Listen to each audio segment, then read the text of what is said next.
Trump pledges to lift Syria sanctions as he seals $142 billion arms deal on Saudi visit. President Donald Trump has said the U.S. has no stronger partner than Saudi Arabia during his first major foreign trip, a whirlwind visit of Gulf countries mainly focused on shoring up investment.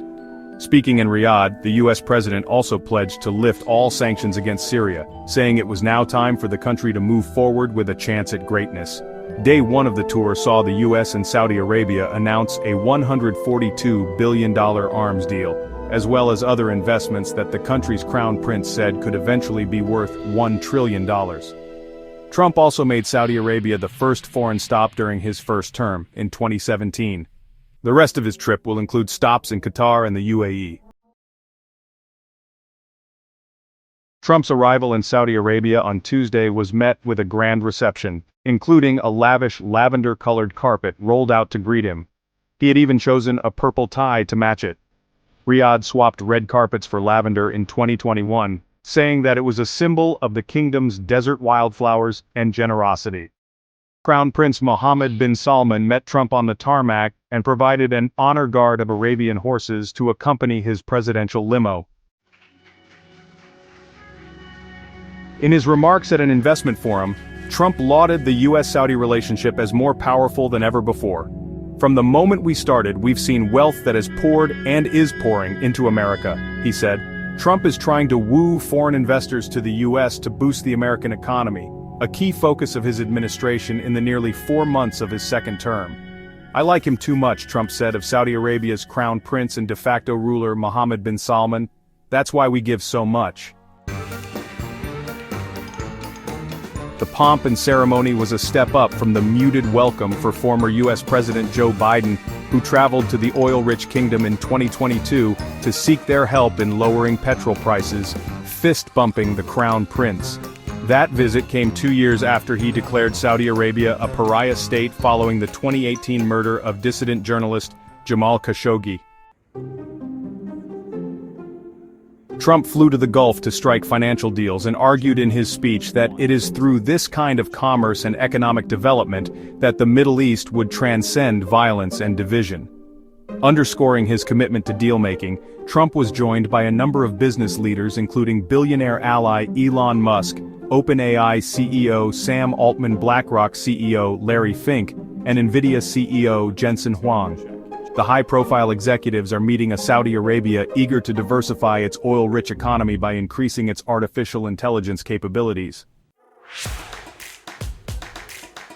Mr. Huang announced during the visit that NVIDIA will sell more than 18,000 of its latest AI chips to Saudi company Humain. During his address, Trump said it was his dream to have Saudi Arabia join the Abraham Accords, a deal brokered in his first administration that saw relations between Israel and some Gulf countries normalized for the first time. But his good friend Mohammed bin Salman has made it clear that will not happen until there is a permanent end to the war in Gaza and a clear path to Palestinian statehood. There is a limit to what this friendship can deliver. Trump only briefly addressed the ongoing conflict between Israel and Hamas. He told those in attendance that people in Gaza deserved a better future, which had been held back by Hamas choosing to kidnap, torture, and target for political ends, a reference to the 7th of October 2023 attack on Israel. Trump also announced he was lifting sanctions on Syria to improve the country's new government, a move he suggested was requested by Mohammed bin Salman. "Oh, what I do for the crown prince," the U.S. leader said. American sanctions on Syria had been in place for over a decade, meant to apply pressure and economic pain against the dictatorship of former President Bashar al-Assad, who was ousted in December. Syria has since elected a new transitional president, creating an opening for renewed U.S. diplomacy efforts. The surprise announcement to lift the sanctions represents a sea change for Syria, described by its foreign minister Assad Shibani as a new start in the country's reconstruction path. Robert Ford, who served as U.S. ambassador to Syria under President Barack Obama, applauded the Trump administration's move to lift sanctions. "I visited Syria 3 months ago, and the country is simply devastated after the 13-year civil war. It needs to rebuild, it needs reconstruction, it needs foreign financing to do that, he told the BBC.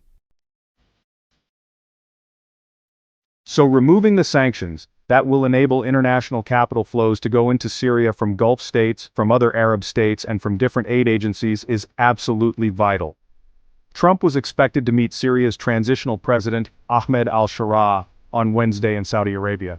From Riyadh, Trump will head to both Qatar and the UAE, which has already committed to investing $1.4 trillion in the US over the next decade. Thank you for watching Topics on Trend. Go ahead and check out another trending video on our channel here, like subscribe, comment, and share.